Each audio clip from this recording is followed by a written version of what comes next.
अल्लामा इकबाल के बारे में वही कहते हैं, मुस्लिम हैं हम, वतन है सारा जहां हमारा, चीन वो अरब हमारा, हिंदुस्तान हमारा, तौहीद की अमानत सीनों में है हमारे। दुनिया के बुत कंदों में पहले वह घर खुदा का, तेगों के साये में हम पलकर जमा हुए हैं।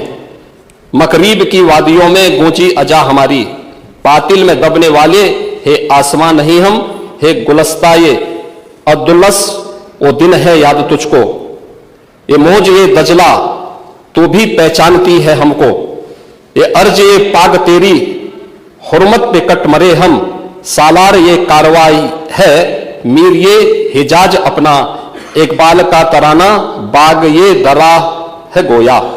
मुस्लिम है हम, वतन है सारा जहां हमारा।